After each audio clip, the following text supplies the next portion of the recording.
What's going on, everybody? I'm Scars Leon, and we are here with more Magic Arena. I'm doing something a bit different today. I am doing a deck list of my Mondrak. This is the original build, but I modified it. My Mondrak Glory Dominus Brawl deck. So for the commander, it's a mono white, token spam control. You have Mondrak obviously as the commander. When one or more tokens would be created under your control, you get twice. And you can make them indestructible with sacrifice 2 other artifacts or creatures. Next up, we have a Mox Amber Manafact. As long as I have a legendary creature out, it taps for white mana. Esper Sentinel, obvious. One drop where if they cast their first non-creature spell, either they pay mana or you get a draw. Second of the one drops is God's Willing, just to protect their creatures. Lay down arms, obviously, get rid of shit. Lauren's Escape. Next on the one drops. Again, protect our stuff. Some of our win cons. And we get a scry. Scrying is good, knowing what's coming next. Lunarch Veteran, obvious for a one drop. We're making a bunch of tokens, creature or otherwise. Gaining life for each one is phenomenal. Keeping us alive through all of our stupid stuff that we do. Mana Tithe is just for flavor. It really doesn't come up too much, but it forces them to have to pay one if they still have mana out, which can limit a lot of plays if they still have stuff they want to play the turn. Paladin class is just to buffer. I really need to take it out because I don't use it to its full potential. So Paladin class is kind of a meh. It's kind of just a filler for right now. So there are a lot better cards that I want to use. Skrelv, again, it's more for the hexproofing and potential and protection, as opposed to the toxic one and stuff. Swords Plowshare, obvious. Get rid of stuff. And then you have Springleaf Drum. We're making a bunch of tokens. Easy mana effect. Traveler's Amulet, deck thinning. That's it. The faster we get through our deck, the better. Now we're on to some 2-drops. I run a lot of 2-drops, as you can see. The lower the cost, the faster this deck can go, depending on the opening hand. First up, we have Blind Obedience. It's very obvious. The Extort is a good way to ping. But we also have, everything they play, artifacts and creatures, and are tapped. It's a great way to control, limit their plays, haste, mana facts, stuff like that. It's a great way to limit the deck. Coppercoat Vanguard, I make a lot of humans, so giving them all +1/+0 and ward. Even ward 1 with a bunch of tokens is very good, because now they're spending a lot more to kill each token. Fateful Absence, obvious, destroy shit. Flowering in the White Tree, legendary creatures you control get +2/+1 and have a ward 1.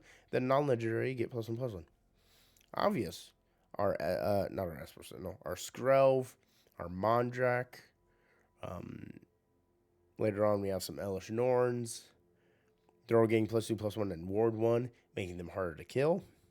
And non-legendary, which is everything else, and it's token spam, are getting +1/+1.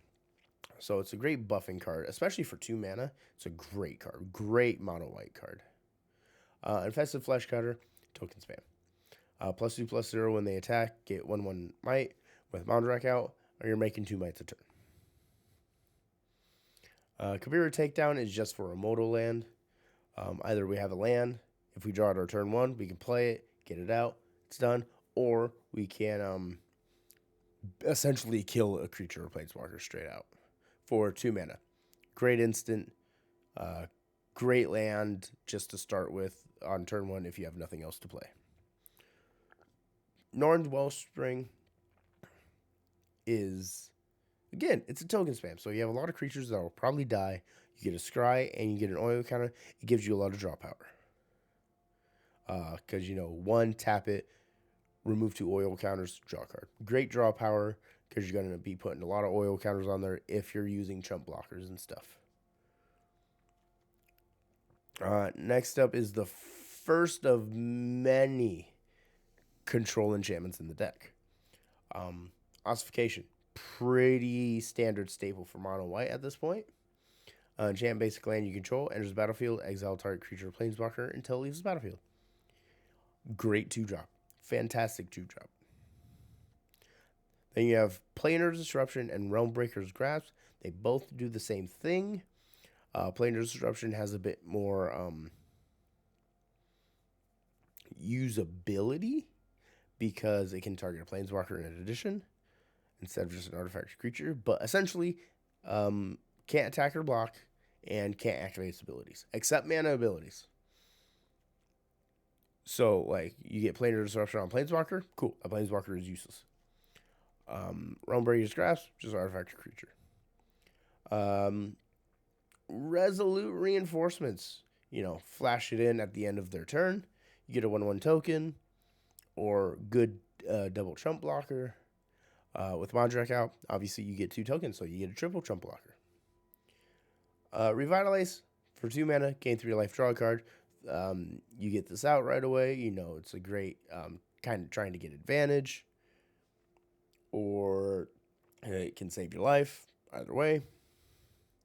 Scrove's Hive. At the beginning of your upkeep, you lose a life and you get a 1/1 might. If an opponent is corrupted, which means they have 3 or more poison counters, everything I control with Toxic has lifelink. So if I'm making a lot of tokens each turn and I'm getting in those poison counters, they're going to start giving me life back. So in the end, it's very conditional on how fast the opponent's deck is. But most of the time I can get to the lifelink, and then the losing a life per turn isn't as bad because I'm gaining more than that each turn. We're almost done. Most of these are the control part. Sunder the Gateway, another great 2-drop. It's common, surprisingly. Destroy target non-token artifact or enchantment an opponent controls. Incubate 2, which is you get to put a token on the battlefield, an incubator token on the battlefield, 2+1/+1s. Or I can incubate for 2, and then transform target incubator I control. So I get a free 2/2 for 2 mana, or I get to destroy 1 thing and get a 2/2 token that I can then later flip. Or with Mondrak out, I'll get 2 of the tokens. Great 2-drop, great control. I can get rid of artifacts like equipments and stuff, or an enchantment that I don't like Smothering Tide or something, for just 2 mana. Arcane Signet, staple, doesn't need introduction. Mind Stone, staple. Ornithopter Paradise, not necessarily stable, but it's great 2-drop flyer for mana. Soulless Jailer, this is just in case, and a lot of these decks I've played against do it. Permanents in graveyards can't enter the battlefield, so zombies, you're done. Players can't cast non-creature spells from graveyards exile. A lot of mono red decks, done. They can't do anything because a lot, Chandra, Jaya, stuff like that. It has a lot of exile target top card of your exile the top card of your deck. You may cast that card this turn. Can't do shit now. Tablet of Completion. This is just for mana effect, and some draw power, because if I don't use it, like if I get it out turn 2, it's great. If I get it, and once I start getting more and more mana out, I'm not using it to tap for mana. I'm putting more oil counters on it to get me to 5 so I can draw a card. Because once I have enough mana out, then it's just sitting there for the draw power. but it's still it pays itself back pretty quickly. Now we're on to the 3 drops again. Didn't mean to do that. I run a lot of 3 drops because again, faster, fast. I want to get to a lot of the staples quickly. First up, we have Adeline, pretty standard in mono white token spam. Power is equal to the number of creatures I control whenever I attack. I get a 1/1 creature for each opponent, which in Arena we don't have multiplayer. I really wish we did. That'd be fun. That's tapped and attacking, so it gets around, when things, effects that say when a creature attacks and whatever, because that creature isn't declaring attack, it's just being put onto the battlefield attacking. With Mondrak out, that's not exponential growth, but I'm gaining 2 tokens each turn, which is more damage in, more stuff they got to worry about blocking. And depending on what I have out, it could get out of hand real fast. Borrow time, it's like ossification, enters battlefield, but it's for non-land permanents, so I get to pick whatever I want. And it's great, more control, getting rid of more stuff. Charges and Mites, another control card. Equal to the number of creatures I control, target creature or planeswalker. Or I get 2 Mites. With Mondrak out, that's 4 Mites. Citizen's Rest, another ossification. Exile target creature or planeswalker. It's very specific, though. Halo Fountain, I almost got this off. The other match. Great 3-drop, fantastic in Mondrak. Pay 1, tap, untap a tap creature you control. If I have an Ornithopter out, cool, that's a tap for the 1 mana. Oh shit, I just gotta untap it again. Cool, I get another mana. Basically, it's a free artifact if I have an Ornithopter out. Or I can either create tokens, draw a card, or if I have 15 things out, I win the game. I almost managed to get that off. I'm so mad I wasn't able to. Stupid Urabrask deck. In the trenches, creatures you control get +1/+1, and then once per game, I can pay 6 and ossify something. Makeshift Binding, another ossify, except it's only for creatures. Citizen's Arrest is creatures, planeswalkers. Borrow Time is any non-land, and then Makeshift Binding is only creatures, and I gain 2 life. Phyrexian non-life is just for the flavor, only for the flavor. You don't lose life for having 0 or less. I learned after I started really playing this card that if you're going to die in one combat, Phyrexian on life doesn't kick in until after that combat for the infect part, which is as long as you have 0 or less life, all damage is dealt to you as though it had infect. I wasn't aware that, say I'm at 1 life and I get attacked for 2. You would think, say I get attacked, I'm at 1 life, say I get attacked for 5. You would think I would gain 4 poison counters. No. I take the 5, I go down to -4, and then the next combat, I start gaining poison counters. I was unaware of that. So this card became a lot more beneficial because it gave me an extra turn, essentially. I haven't gotten to play it in a while, though, so hasn't really popped up. Secret Rendezvous is you and target opponent each draw 3 cards. That's just its draw power. Because 3 cards for me could be a very fast turnaround. Restoration of Arganjo, it's land search, or I can pitch a card, return target permanent from mana value 2 or less from graveyard to the battlefield. I could pitch a card permanent with mana value 2 or less, and then just get it back for free. And then it comes in and makes tokens. It's a pretty good card. It's got deck thinning to start with. A free play essentially for the second lore. Then I have Unbreakable Formation, creatures I control gain. It's protection. It's a protection spell. Heraldic Banner, choose a color, creatures chosen color get +1/+0. It's a mana fact. Herald's Horn, I can choose a creature type. Spells of that type cost 1 less to cast. And I can look at the top library.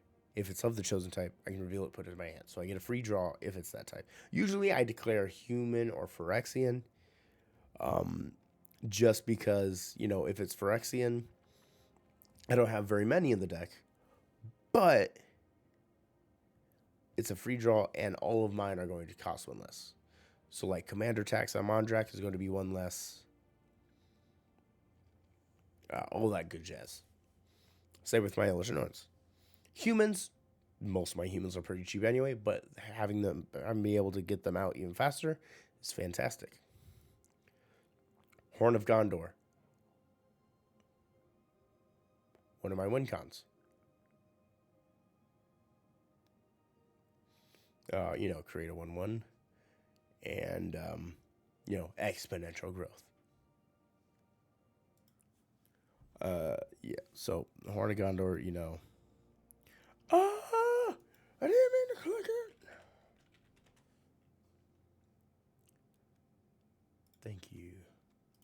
Enters battlefield, create a 1/1 white, Mondrak out, I'm getting 2. Already making the 3-drop even more worth it. Pay 3, tap it, which I can do that same turn if I have the mana. Create a 1/1 X 1/1 whites, where X is the number of humans I control.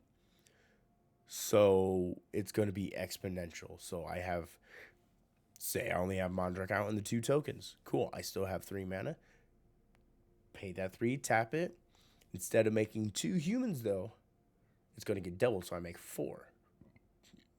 So now I have 6 out. Next turn, I tap to make 6 count tokens. That's going to get doubled. That's 12. It's exponential. It's going to get out of hand real fast. A creature's monument. White creature spells cost 1 less. That makes a lot of my cards cheaper again. And whenever I cast a creature spell, which I run a lot of, get a 1/1 white. So again, just upping that token spam, getting as much as I can out to deal damage.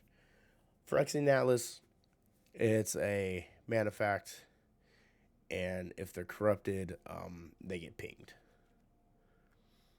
Realm Breaker, it's kind of there to search out my Elishon Ones if I can get to 10 mana.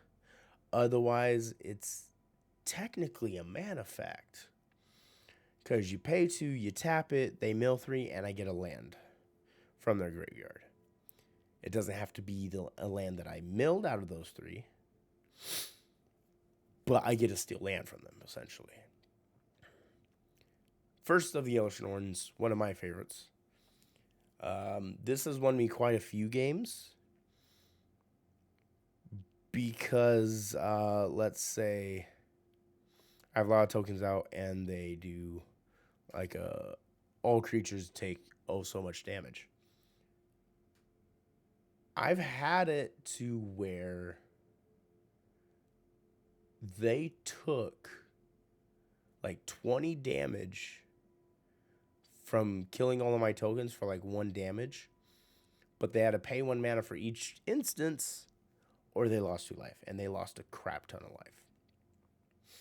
Whenever a source an opponent deals damage to you or permanently control, they lose 2 life or they pay 1 mana.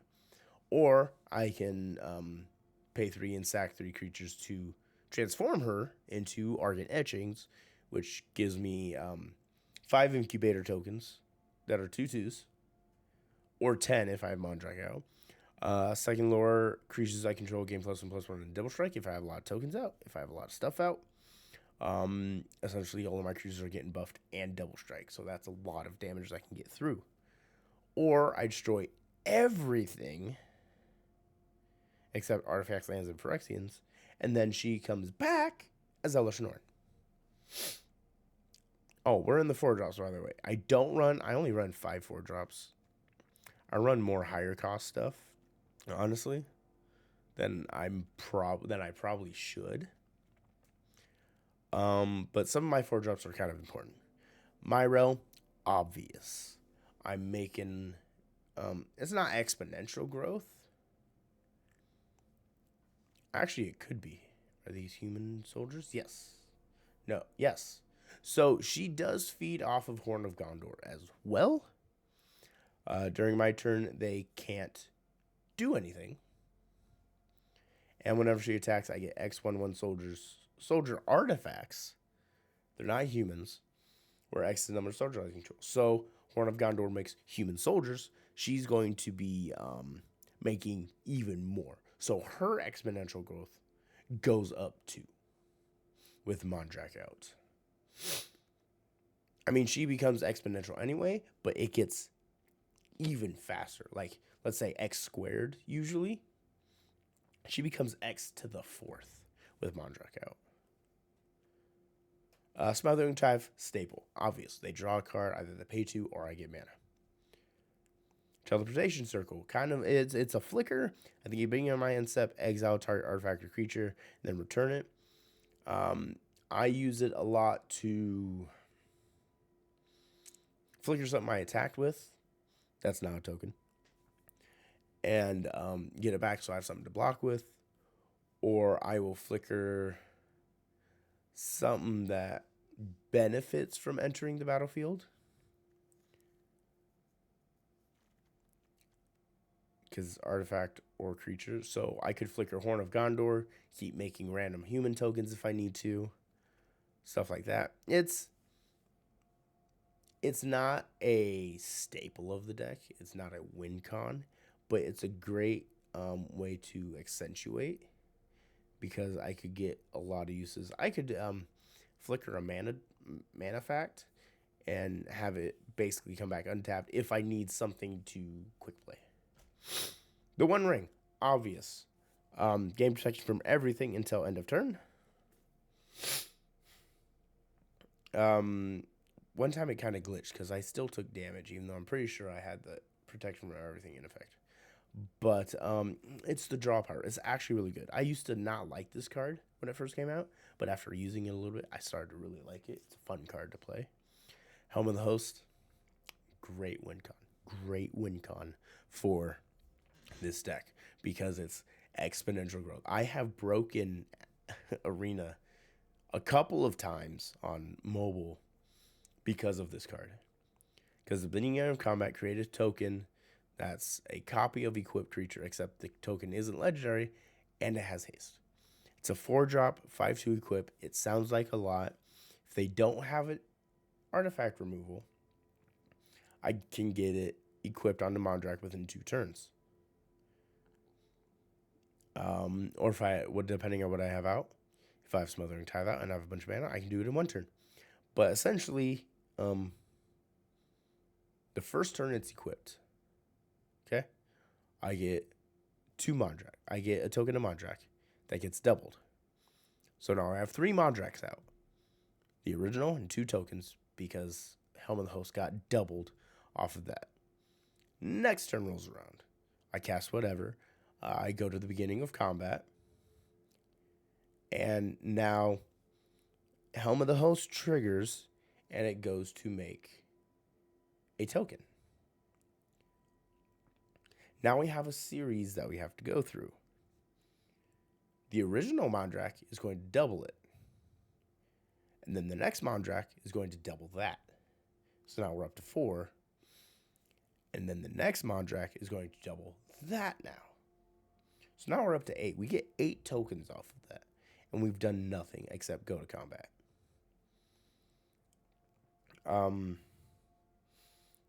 So now I have to actually look at this exponentially.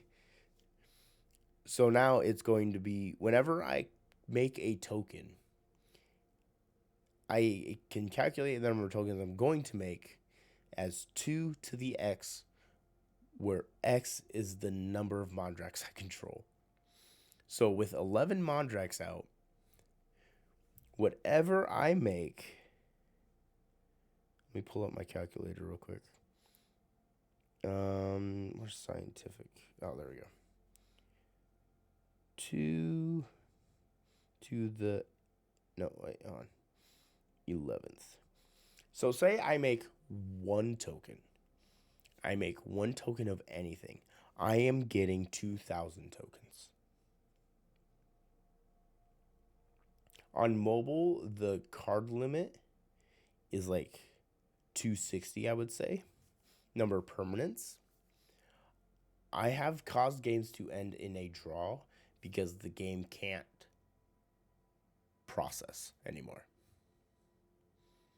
Helm of the Host is, I wouldn't necessarily broken, but it's a fantastic card in this deck. I love having Helm of the Host in this deck. Out of the Dawn Sky, it's kind of just a filler. Not really good or bad. It's really meh. When it dies, I can look at the top 7 and any non-land permanent, a number of non-land permanents that add up to 4 or less mana value go onto the battlefield, or I can put 2+1/+1s on each permanent I control. That's a creature of evil. It's very meh. It's more of a filler card. I don't use him very much. Bond of Discipline. Tap all creatures your opponents control. Creatures you control gain lifelink. Great way to end games. I have ended a lot of games with this fucking card. Cathar's Crusade. I don't really need to say much. Whenever a creature enters battlefield under your control, put a +1/+1 on each creature you control.